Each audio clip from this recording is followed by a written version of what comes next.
Okay, so good morning, everyone. I thank you everyone's presence, either online and in presence. I thank Professor Weiffen for being here with us today. We're now starting this short course composed of 5 lectures, which is co-organized by the Santiago Dantas Graduate Program, the Regionalism Observatory, the Jean Monnet module at Unesp, and the projects Regionalism and the 2030 Agenda, SDGs.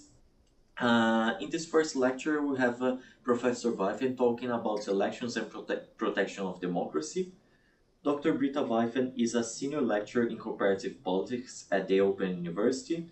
She received her PhD in political science from the University of Tübingen and her master's degree in political science from the University of Bonn. She held visiting professorships and academic positions at the University of São Paulo, at the University of Constance, and at the University of Tübingen. She is particularly interested in topics at the intersection of comparative politics, international relations, and area studies. Her regional focus on Latin America goes hand in hand with an interregional comparative perspective. Her research agenda has included democratization and crisis of democracy in comparative perspective, human rights and transitional justice, regional organizations, and regional security, in particular conflicts and crisis management by regional organizations, and Latin American politics and international relations. So thank you, Professor Weiffen, for being here with us today. The floor is yours. Thank you very much for the invitation and the opportunity. So I'm going to present today on elections and democracy protections, mainly focusing on regional organizations. I'm going to share some slides with you now. Don't seem to be, let me see. Can you see these? Sorry. Yes. Thing was different than before, but if you can see them, it's all good and I can get started. Okay. So I'm going to talk about regional organizations, elections and democracy protection. And as you will probably have heard in some contexts, democracy is under threat worldwide. There is a lot of discussions both among researchers and among journalists and politicians and political analysts about the wave of autocratization that has been sweeping the world since more or less the mid-2010s, so the midst of the past decade, and affecting pretty much every world region. And I'm going to show you just two prominent examples, recent examples from Europe and Latin America, which I'm sure you will have followed, or probably have followed in the media. So one, of course, is the recent elections in Venezuela, where President Maduro was quite certainly not re-elected. All evidence points in that direction. And yet he has not recognized the results of the election, had distorted the election, has used all kinds of means to keep the real results undercover and repressed the opposition and the protests and kind of forced the opposition candidate, who most likely won, out of the country. And this, of course, is just the most recent culmination of a longer ongoing process of democratic erosion and then autocratization in Venezuela, especially in the recent 10, 11 years under President Nicolas Maduro, who increasingly disenabled checks and balances and took control of the government, staffed all potential control institutions with loyal people, and disenabled any institution that was dominated by the opposition. And so in that sense, carried on consolidating his autocratic rule. And this happened despite a lot of international attempts to halt the process and intervene and mediate between the government and the opposition. There were various culmination points where various regional actors, but also actors from outside of the region, tried to bring the parties to the negotiation table. And now, in the most recent instance of the elections, there have been international condemnations from many, many sides. And yet, Maduro has persisted so far and has not given in and has not shown any willingness to negotiate or to even to talk to the opposition. Another example, jumping to Europe now, of this wave of autocratization is the case of Hungary and Hungary's stepwise democratic backsliding under the Fidesz government, under Prime Minister Viktor Orban since 2010. So there's a bit of a two-level game here. On the one hand, towards the external side, Hungary, despite being a member of the European Union and receiving a lot of funding also from the European Union, has been very, very Eurosceptical and has also used this anti-European Union rhetoric in order to stimulate anxieties in the population and create a feeling of crisis. And I mean, admittedly, there have been a number of crises in the European Union over the past 15 years. And so it was easy for him to instrumentalize these in order to show this as an external threat. And at the same time, he has also kind of used this kind of feeling that there is a threat, that there is a crisis, to take control of domestic political institutions. Similarly to Maduro, disenabling the role of the opposition in the parliament, even tilting a little bit, even though elections are still free, but they are maybe not fair anymore, one could say, because the rules have been changed, the electoral districts have been redesigned in a way that it makes it more likely that government candidates are going to win. And a number of other measures have been taken to staff government institutions with loyal followers of the Fidesz party. Similarly, the judiciary has been cleaned of critical and independent judges, which have been replaced by state loyal ones. And also all other independent sources of criticism, such as the media, such as academia, and also oversight institutions in the state have been restricted, repressed, disenabled, or staffed with loyal followers of the government. So again, there is a stepwise process. And this is, again, despite membership in the European Union, which prides itself of being a democratic organization that is also a norm promoter in other world regions, and also used to be a norm promoter within its own region. It used to be proud of its high standards in terms of democracy, rule of law, and the protection of human rights. And so the question I'm going to address in my talk is, how was this possible? How have we come to this point where, on the one hand, we do have strong regional organizations and regional mechanisms in place to monitor elections and to protect democracy, but at the same time, these processes of autocratization, such as the ones that I've just shown, use some evidence of, have been allowed to happen. So how was that possible? So in the next part of my talk, I'm going to give you a bit of an overview of what the European Union and Latin American organizations, in particular the Organization of American States, have done, which norms and measures they have adopted to protect democracy, and then also what they have done in concrete crisis situations, just kind of course, brief snapshots.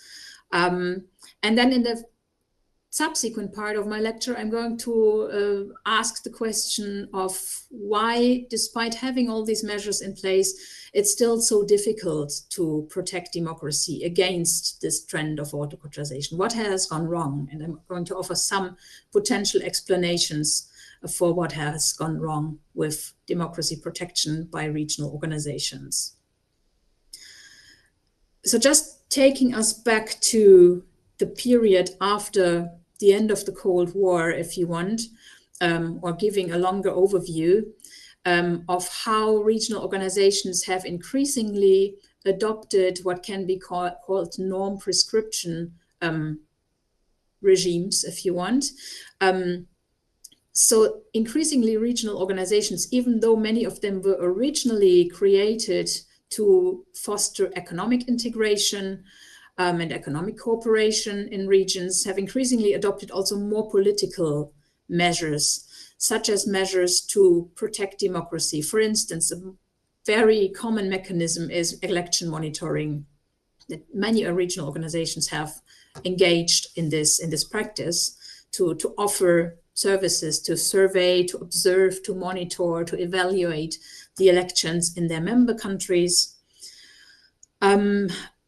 Many have also adopted human rights mechanisms, human rights treaties or conventions, and associated tribunals or commissions where cases can be brought.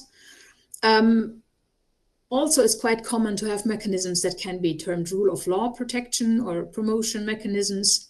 And then also the fight against corruption has been a quite popular theme to be adopted. And you can see that starting in the late 1980s, it's like a big boom in the 1990s, where more and more regional organizations have adopted mechanisms to promote or protect democracy, human rights, the rule of law, and so on. So this has been increasingly common since the 1990s. So it's really a global trend in regional organizations. If we focus more specifically on the question of protection of democracy, and in this I would include really also the monitoring of election as just one variety of the protection of democracy. We can make a very broad distinction between promotion, protection, and defense. These are all terms that kind of flurry around in the debate and in the literature, and are sometimes not consistently used. And this is just an attempt to systematize them a little bit. Even though in the case of promotion of democracy, it's a bit of a difficult term because it has also become more of a label or a denomination of the whole field that we're talking about today. And at the same time also denoting a specific practices of supporting democracy. So it's sometimes a bit difficult to see what exactly someone is talking about. But basically, I would say promotion of democracy is really supporting democratic transitions in the moment before they happen, in the moment that they happen, and briefly after they happen. So contributing, supporting democratic actors, also, well, in the moment of transition and also in the phase of immediate positive consolidation when it's still about really keeping democracy alive, if you want. Protection then sets in when democracy is already there, when first democratic elections have been conducted, and when the question is more about making this a permanent state of things and making establishing the rules of the game, if you want, and making the actors, the political actors, stick to the rules of the game, and also thinking of the wider population, really familiarizing the population with how democracy works, make the citizens accept democratic rules and norms with all their problems that they have. So in that sense, protecting the level of democracy that is already there. And then defense of democracy, I think, is responding in the face of challenges. So if there is, for instance, a coup attempt or electoral fraud or some other violation of democratic norms, defense of democracy would denominate mechanisms that respond to these violations.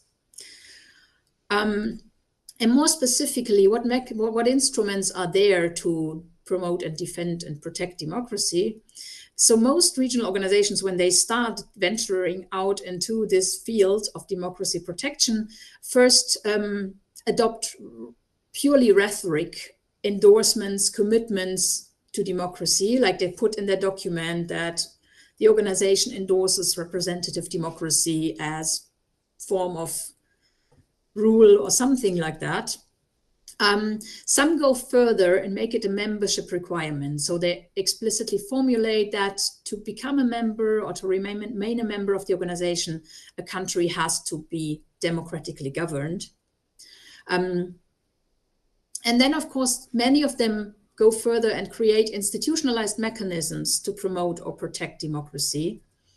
And in the area of promotion, we can distinguish these mechanisms between, according to levels of coerciveness. There are more soft mechanisms, if you want, which have often been called persuasion and socialization. So doing, you could also frame that as learning, kind of learning democratic procedures, if you want. And this could be both for civil society actors and for political actors, such as recently new elected members of parliament, for instance, that are offered workshops in order to help them find fill their new role, if you want. And then capacity building is more technical, if you want, like logistic support for election processes. Sometimes in post-conflict countries, for instance, it can also consist in actually building a court building or building a parliament building that has been destroyed in previous violent conflicts. Then negative and positive incentives can be offering something in return, like offering, for instance, development aid attached to the obligation to reform institutions. And negative incentives obviously is, that maybe development aid will be suspended if violations of democratic norms happen, if elections are not free and fair, or something else happens. And then coercion is, of course, the most extreme variety, using pressure, or in some cases even using military intervention in order to push for democracy. And this is also why the term democracy of promotion often has a bad reputation, because many people associate it just with this variety of coercion, which of course was quite critically discussed in the context of the US military interventions in Afghanistan and Iraq, which also were kind of legitimized by the intention to bring democracy to these countries by force, which didn't work out quite well, as we know by now. Going towards democracy, the other type, democracy protection, this is more, as I said, retaining and protecting literally a status of democracy, a level of democracy that has already been attained. So helping a country to maintain democracy. And this could be by a variety of monitoring mechanisms, and the most well-known, of course, being election monitoring or election observation. So sending in independent observers from the outside, sometimes like already sometime before the elections, to observe what is going on. And then, of course, on the election day, usually there are even more observers coming in and observe and survey what is actually happening in the polling stations, that there is no violence, no one is being forced to vote in a way he doesn't want to vote. And then usually they draft a report, and the organization that sent them draws their conclusions and often publicly makes statements endorsing or condemning malpractices at the elections, if that's the case. And then some organizations also engage in political analysis. That's much rarer, I think, because it's also much more difficult to do a continuous observation of the situation in a country, or to do it if there is a crisis situation ongoing, and then the organization sends some observers to the ground that do interviews and then analyze the situation and kind of come up with early warning messages if there is something going on that might potentially escalate into a severe threat to democracy. And finally, defense of democracy, that has often also been termed enforcement. So that's really responding to violations of democratic norm, either, again, distinguishing between softer and harder mechanisms, if you want, by diplomatic means, trying to facilitate, trying to mediate between the conflict parties or the government and the opposition usually, or imposing sanctions on the country. And this, in the case of regional organizations, is mostly suspension from the activities or suspension from membership in the organization. But in some cases, there's also the possibility to issue economic sanctions and suspend funding, for instance, or suspend trade between the country and its neighboring states. So this is a little bit of an overview, if you want. Now, let's look at concrete cases and compare the European Union and Latin American organizations. And here I take as a representative, if you want, the biggest one, the Organization of American States. And it's quite interesting to see that they have different profiles in terms of which of these modes of supporting democracy that I've just presented they actually practice. And then also with respect to their geographic reach. In the European Union case, the organization engages both in democracy promotion and also in protection and defense, even though one could say it has a much better reputation and a much better record in the area of democracy promotion than in protection and defense. Whereas the Latin American organizations have only focused on protection and defense, so they haven't promoted democracy elsewhere outside the circle of their member states. And this also, of course, determines then the geographic reach. The European Union has directed its efforts at its member states, but also has gone beyond the EU borders, whereas the Latin American organizations' activities were concentrating on their member states. If we look at the European Union more in particular for a moment, as I've already mentioned, the European Union prides itself of being a very value-oriented organization, and this is stipulated in Article 2 of the Treaty of the European Union, where you can find like a long list of the common values of the European Union, which it is founded on, such as human dignity, freedom, democracy, equality, the rule of law, the respect for human rights, including minority rights, which are explicitly mentioned here, and a number of other things like pluralism, non-discrimination, tolerance, justice, solidarity, equality between men and women. So a number of things that are considered to be essential for a liberal representative democracy are being mentioned there. So how has the EU promoted democracy toward countries that are not members or not yet members? So that can be subdivided in 3 areas, and I'm just going to go very quickly through this just to give you an idea of the kind of differentiation of the EU democracy promotion policies. So towards countries outside the region, developing countries in many cases, democracy promotion is usually a component of developmental policies or economic cooperation policies. And this can be kind of direct support for democratic actors, capacity building for civil society actors, for instance, but it can also be indirect support for socioeconomic development, following the logic of modernization theory, pretty much, that assumed that socioeconomic development also fosters democracy. Leverage, this is the second mechanism, is directed towards accession countries or candidate countries. So countries that have applied for membership in the European Union.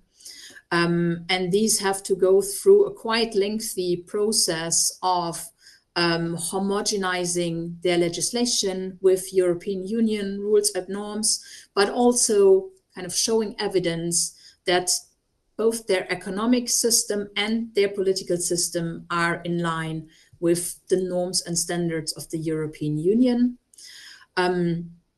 So this is, what is often called, what is the lengthy process, and and these are usually stipulated in long documents, which type of reforms the states still have to undertake to achieve this status to even be considered for membership. But the European Union also supports the states in this process, and offers a number of mechanisms: persuasion, socialization. This is pretty much works via these this incentive of becoming a member in exchange for implementing reforms, curbing corruption, and making sure that democratic institutions and checks and balances work properly. So basically, this is the idea, what is often termed conditionality. So you make some changes, and in return, we offer you some benefits namely the membership in the European Union and all the economic benefits, funding, etc., that comes with it. Finally, just very briefly, the third mechanism of democracy promotion is directed toward neighborhood countries. So countries that are immediately adjacent to the EU but don't have a perspective to become a member, like countries in Northern Africa, for example, Morocco, Algeria, etc. Also some countries in the Middle East. And here the European Union offers them kind of close collaboration and offers them also some benefits of some access to funds and things like that. And uses kind of these cooperation in totally different areas to also convey some ideas, some norms, some talk about how democratic institutions should work. So it's not kind of directly about just promoting democracy, but it's what comes through the back door, if you want, as a package deal with some other things like training for administrative personnel and things like that. Now, I want to highlight really, again, the EU enlargement process as, if you want, long-term democracy promotion program. And this is what there has a lot has been written about the successes of the European Union in promoting democracy via this lengthy accession process, which I've mentioned.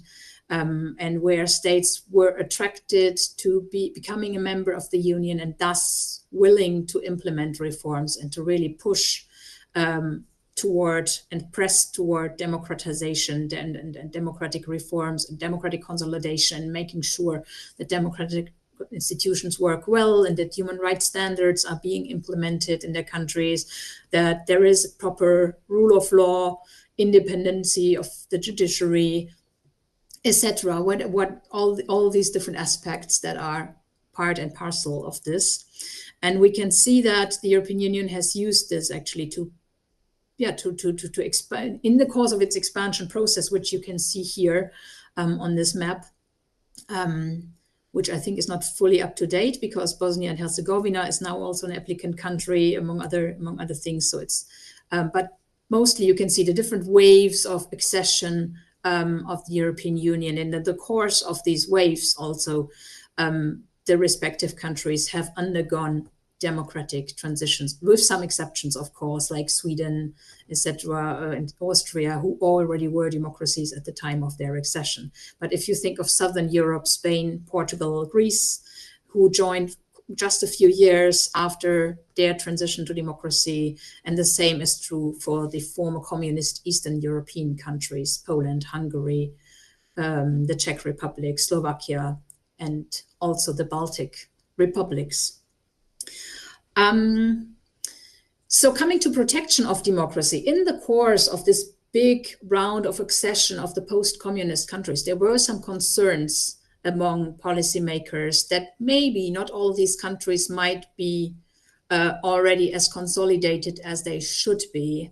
And of course, there was an interest in offering them membership as soon as possible in order to support their reform processes. But there were some concerns that there might also be backsliding happening in some of these countries. And therefore, in the course of the 1990s, these different mechanisms for the protection of democracy were adopted in the European Union via the Amsterdam Treaty and the Treaty of Nice, which enabled the European Union to impose sanctions if there was a serious and persistent breach of the values referred to in Article 2, which we've seen before, the common values of the European Union. And so in that situation, country's rights, membership rights can be suspended by the Council. And this has been expanded subsequently in order to also address more ambiguous situations that are not actually open breaches of democratic norms, but pose a clear risk of a serious breach. And the context of this, interestingly, is quite up to date, actually. Thinking of the Austrian elections recently, the context of this was the first time in 1999-2000 that the right-wing extremist party, the Austrian Freedom Party, became part of the government. And this raised some concerns that despite the fact that this party was elected, so there was no open violation of democratic norms, but still there was a fear that if it becomes too influential, it might distort democratic norms and rules and stepwise kind of make the country undergo a process of democratic erosion. And this is basically what triggered the adoption of this kind of more preventative clause, if you want, and enable the EU to also act in the case of clear risk of a serious breach of the values. Now, it was quite difficult actually to put these norms into practice because, yeah, the question, these very generic formulations here don't make it very clear at what point really the EU have to become active and what would have to happen for the EU to actually trigger these mechanisms. And therefore, a number of attempts were made to complement this Article 7 of the Treaty of the European Union.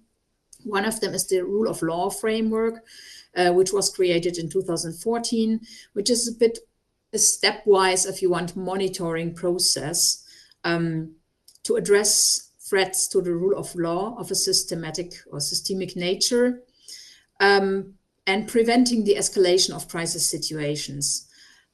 So that would be a process where the European Commission would look at the situation, would offer its evaluation, and come back to the country with some recommendations of how to ameliorate, how to improve the situation, and then would monitor whether the state would actually follow these recommendations.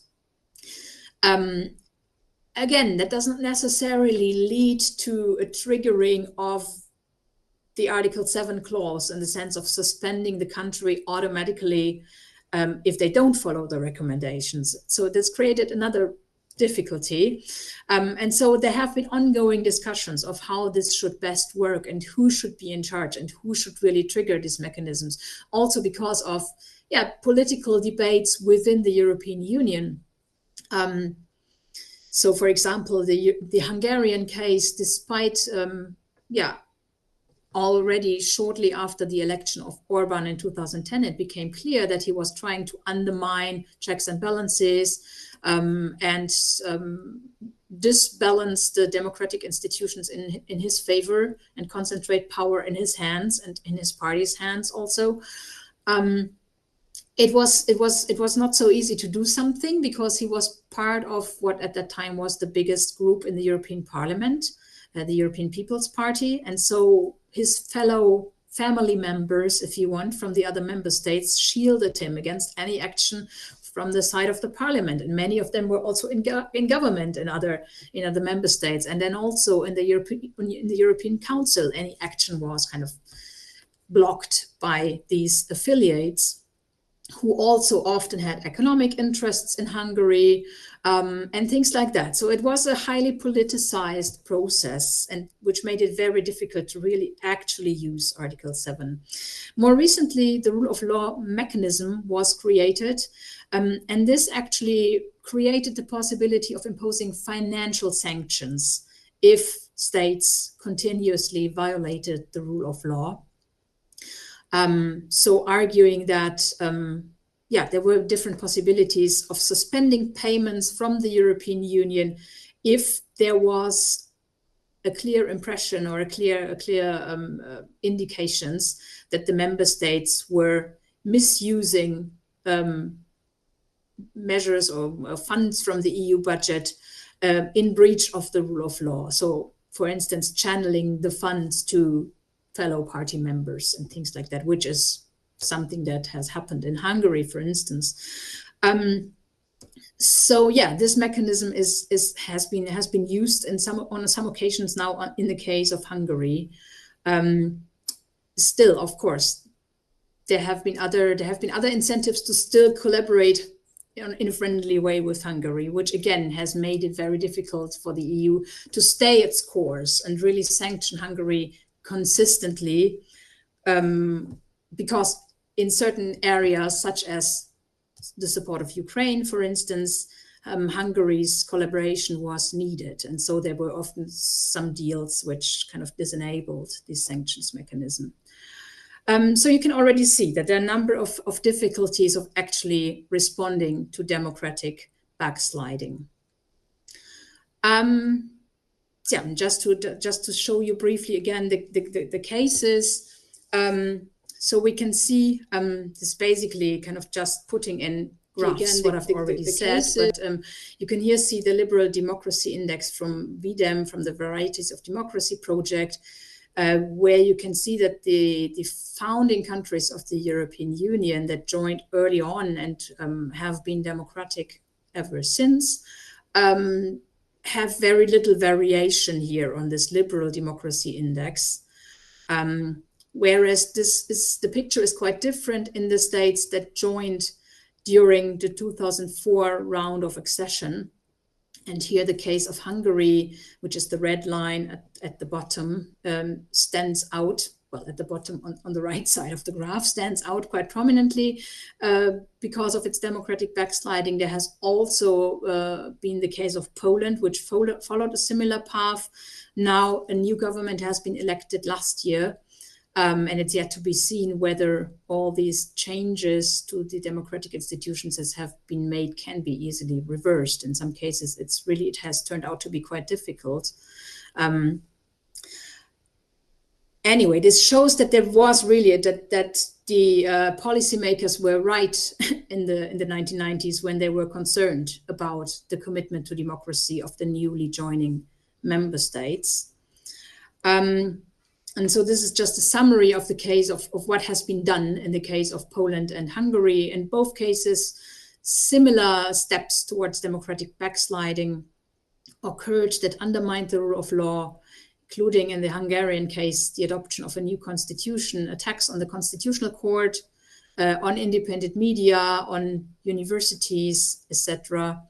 And similar things happened a few years later in Poland. And in both cases, in the Polish case, the rule of law framework was adopted, but it didn't really go anywhere under the Law and Justice Party, the peace government, it didn't really lead to a suspension of the country or something like that. And similarly, in the case of Hungary, at one point in 2018, the European Parliament activated Article 7 or invoked Article 7, so to say, but that also kind of just set in motion a process of monitoring and discussion about the case and kind of condemnation of what the country was doing, but also didn't lead to the suspension of the country. So jumping to the Latin American context, and I'm going to rush here a little bit more because I'm assuming many of you are more familiar with the OAS. The OAS was kind of, if you want, the pioneer of protecting democracy in regional and bi-regional organizations quite early on already in its founding charter. Democracy was mentioned as a common norm. Of course, one could say that was purely rhetorical. As we all know, there were periods of military dictatorship pretty much in every member state following 1948 in the following decades. So it was just kind of an aspirational norm at that time, if you want. And only in the 1980s, in the course of the wave of democratization in the region, the endorsement was turned into a more kind of stronger commitment to protect and defend democracy. So the OAS Charter was amended, putting in democracy as explicit aim. The Unit for Promotion of Democracy was created, which formalized and institutionalized the practice of election monitoring, which the OAS had done before. So there had been observations of elections before that, but it had been just a bit ad hoc and organized, whereas now there was kind of a unit within the organization that was in charge of this and also kind of built expertise in this area. And then the Santiago Commitment explicitly formulated the goal to renew the inter-American system and to defend democracy. And alongside this, Resolution 1080 was adopted, which was the first actual instrument of enforcement So that created the opportunity for the Secretary General in particular to do something if a democratic interruption happened in a country. And this was also more formalized then and included in the charter with the Washington Protocol.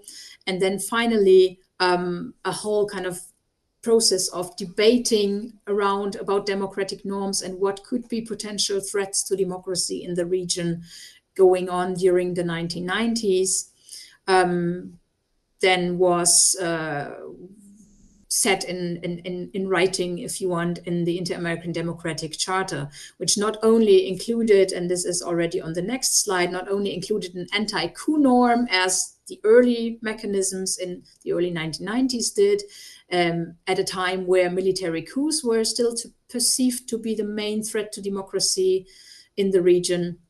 But then also the charter, the democratic charter, also included what could be called an anti-authoritarian backsliding norm.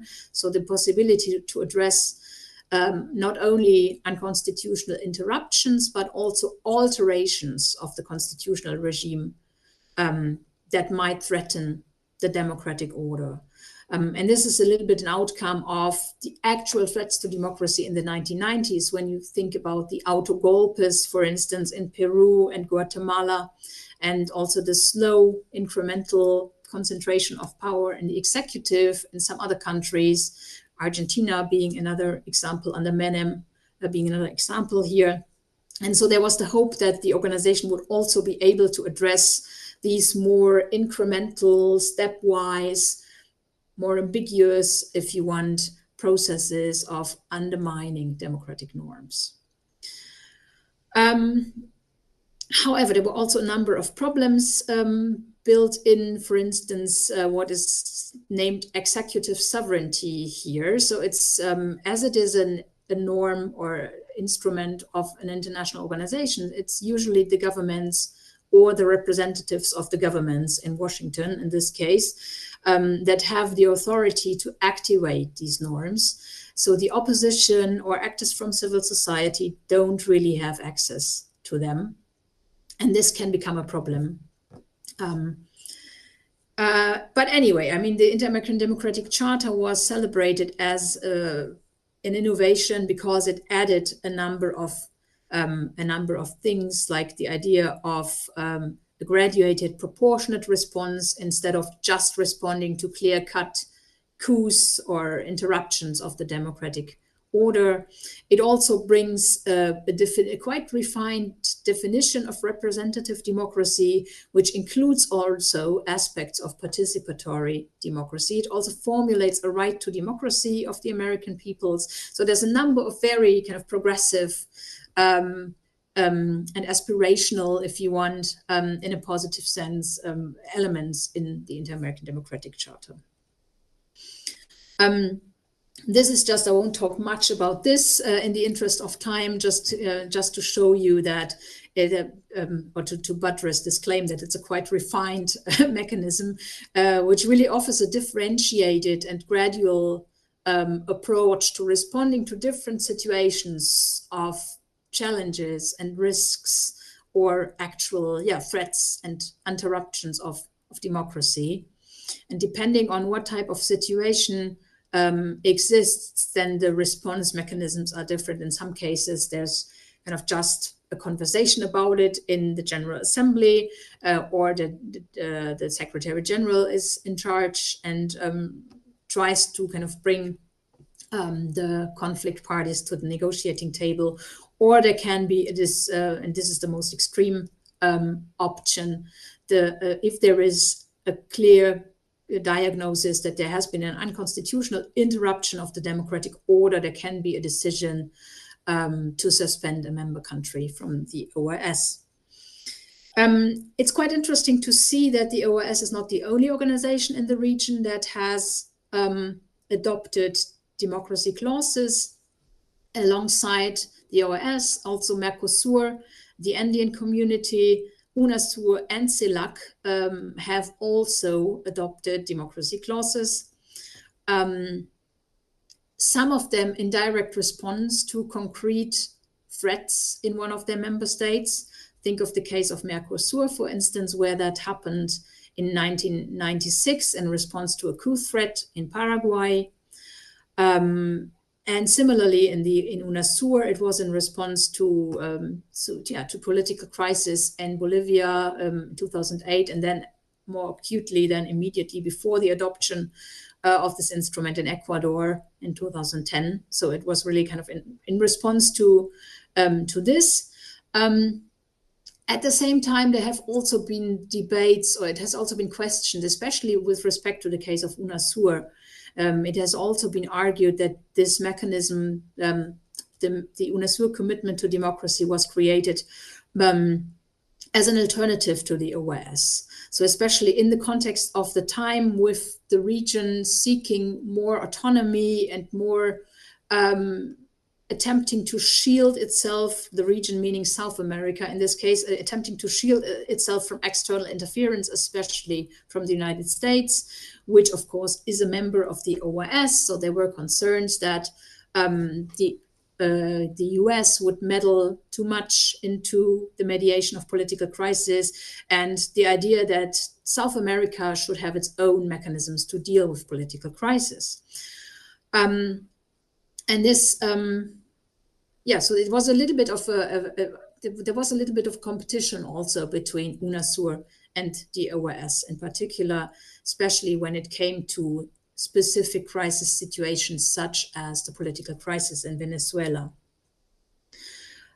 So here you can see some selected, mostly the bigger member countries' trajectory in terms of the Liberal Democracy Index. And you can see that despite the wave of democratization in the 1980s and early 1990s, there has been some ups and downs since then.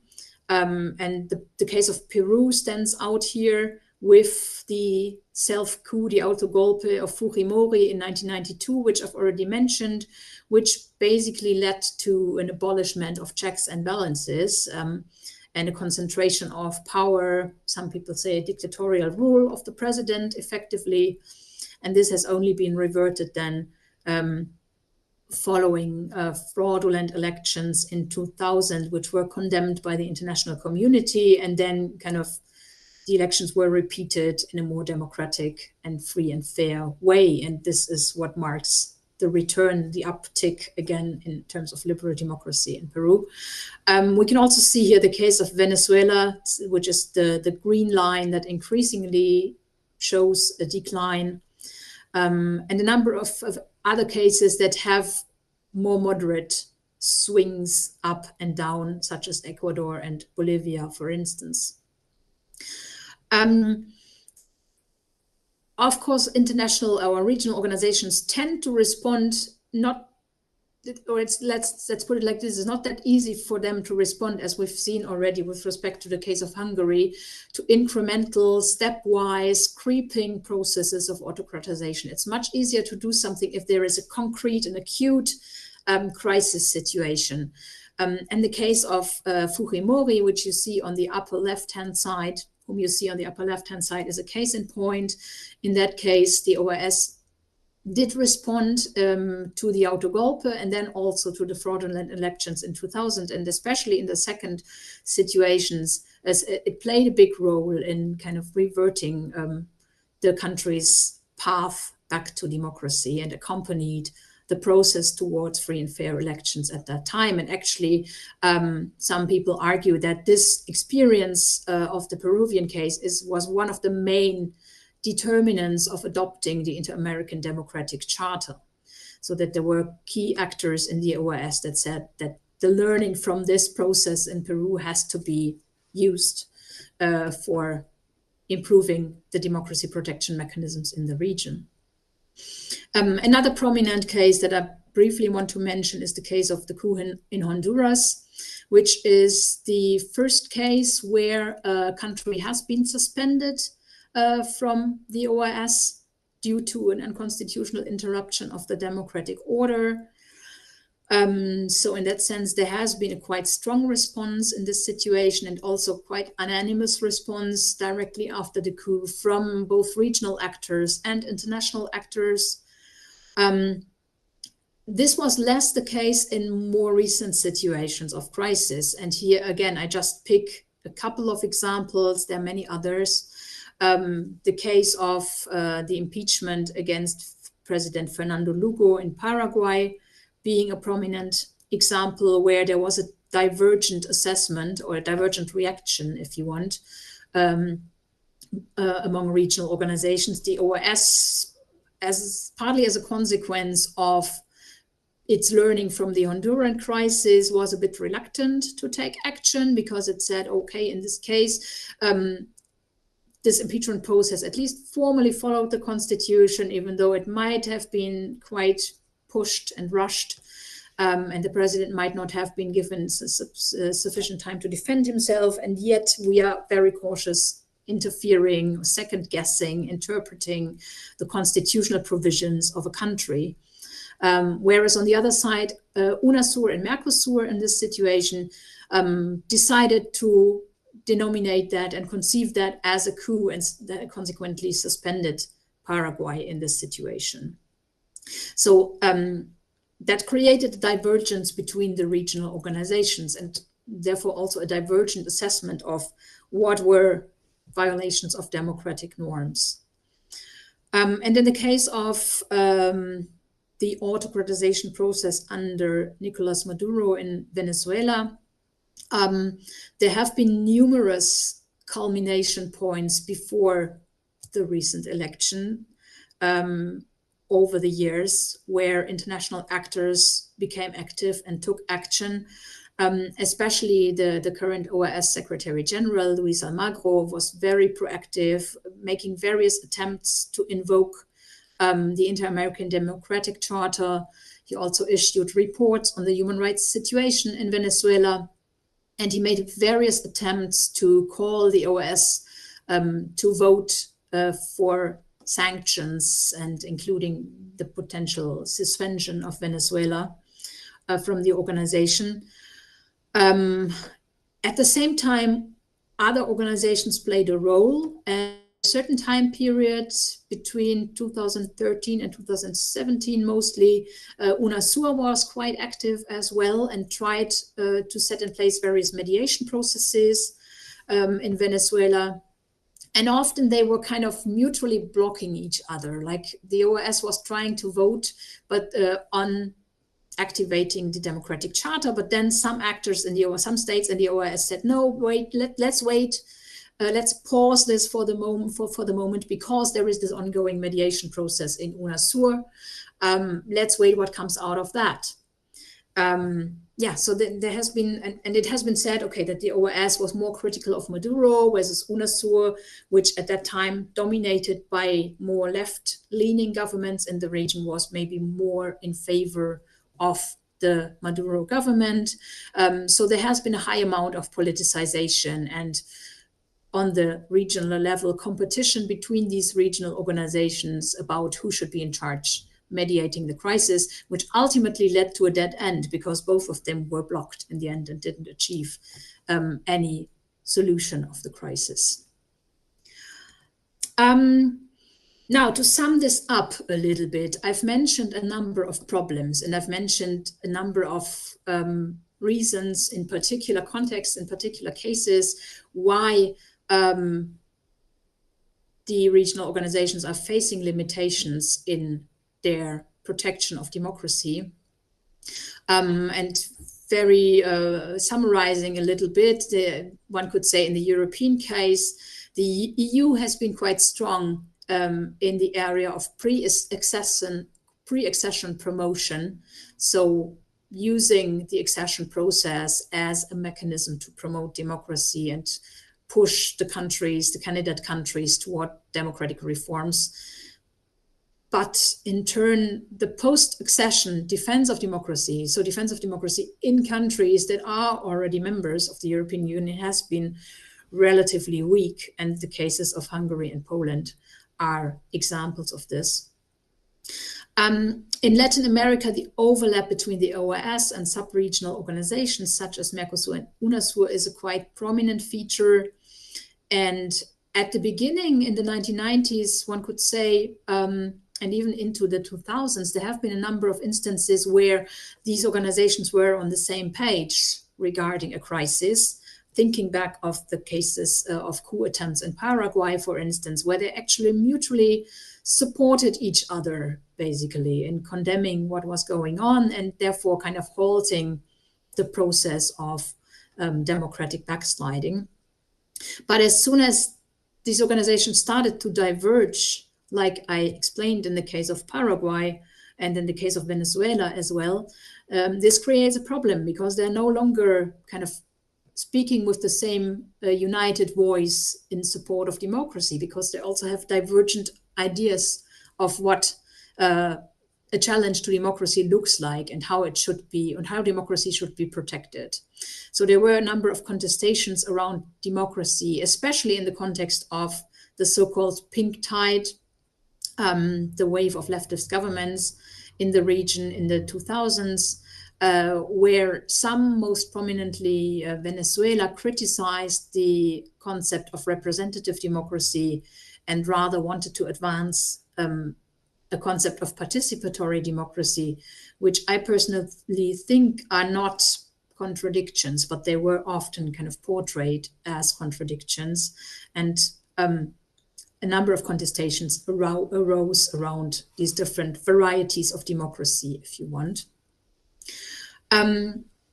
So one could say, just to put this in more abstract terms again, and I'm almost finishing here, the factors influencing application and limiting actually the application of democracy clauses. And on the one hand, it was deficiencies in institutional design, and I've mentioned a few of them already as well.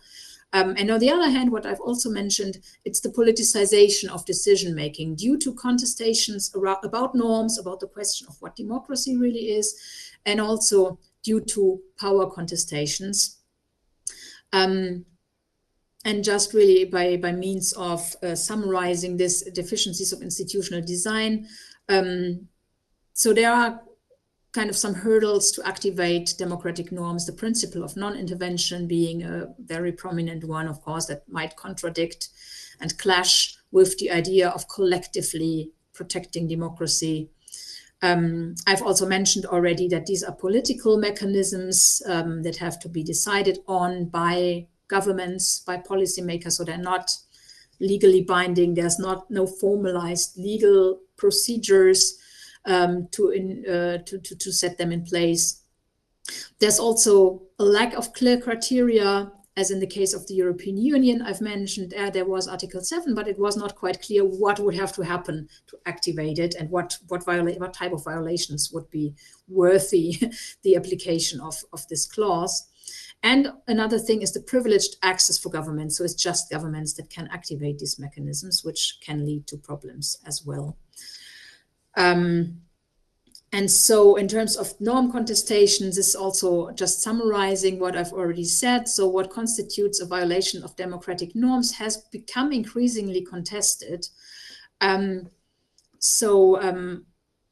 the one hand, there were in the 2000s in particular an emergence of competing visions of democracy or competing endorsements of different varieties of democracy, participatory versus representative, or liberal is sometimes also a label that's used and often criticized. And so it was increasingly difficult to say whether democratic reforms that were being made were actually innovations improving democracy or signaled a democratic decline. And it was also increasingly contested who was kind of the cause for a crisis. And the parties on the ground often mutually accused themselves of having violated democratic norms. So thinking back of the case of Honduras, for instance, on the one hand, yes, there was a coup. The president was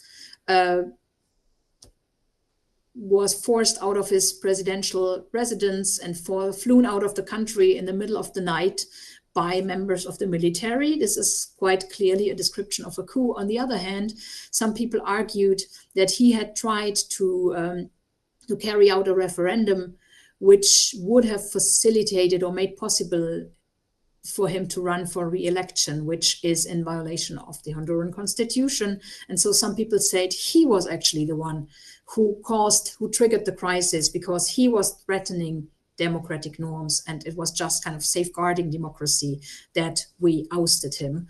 So you can see kind of it's no longer that clear, like who is the Democrat and who is the anti-Democrat in that type of setting. In recent years, again, this contestation between competing visions of democracy has given way again to the emergence of actually pro-autocratic or anti-democratic actors in cases where clearly autocratization has taken place, such as Venezuela, Nicaragua being another example, where clearly the question is once again democracy versus autocracy rather than different visions of democracy. And however, at the same time, these ideological divisions persist, and it's like they intersect and make it even more difficult than for external observers to determine, who's the culprit of a democratic crisis, and how to mediate here. And to finalize, power contestations, of course, what also played a role here for these difficulties to make democracy clauses work is regional power dynamics, the question of regional and global powers. I've mentioned the example of UNASUR as potential alternative in trying to displace the OAS in many policy fields, including the protection of democracy. And this, of course, was driven by regional powerful actors such as Brazil, such as also Venezuela, to some extent, who kind of wanted to form their own regional organizations where they would be more powerful and more in charge, displacing also the United States from the region. So there are a number of kind of geopolitical interests, power dynamics going on that led to this creation of new overlapping regional organizations, but that were also in a different way, of course, relevant within the European Union, like these divisions between the allies of Viktor Orban's Fidesz party, who supported him and shielded him against any criticism, also often driven by economic interests or political interests. So there are a number of other factors. Of course, the legitimacy of the organization. Again, this is a thing in the Hungarian case. Of course, the EU always says they are, or EU representatives always say they are, by instigating and activating Article 7, for instance, they are protecting the Hungarian people, against the autocratic tendencies of the government. But then the government instrumentalizes that and said, oh, the EU is acting against Hungary, it's acting against us, it's hostile towards us. And so creating this anti-EU sentiment in the population. So this has to do with this question of the legitimacy of the organization. If the member states themselves question the legitimacy of the organization, then of course it becomes difficult for the organization to defend its norms and principles in these member states. So just to summarize, despite their very different institutional design of democratic protection mechanisms in Europe and Latin America, when it comes to problems, when it comes to the application and the question of why it has been so difficult to apply these norms and prevent examples of autocratization, such as the one in Venezuela and Hungary, from happening, then they're actually quite similar. They're quite similar problems that these institutions are facing. And with this, I'm going to end. Thank you very much. I'm going to stop sharing here and hope that you are still there.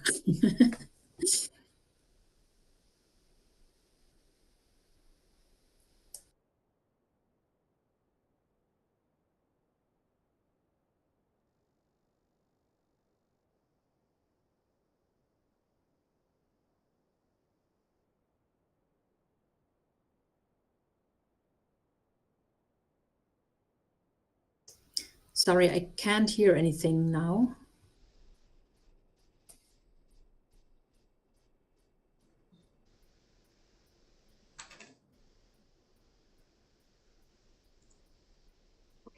I believe that now you can hear us. Yes. Thank you very much indeed, Professor Weiffen. It was a brilliant presentation. Everything was really clear. I also thank everyone's attention for watching this live stream. Next week we will have a second lecture of this short course dedicated to political parties and parliaments with Professor Dina Sebastião from the University of Coimbra. And thank you again.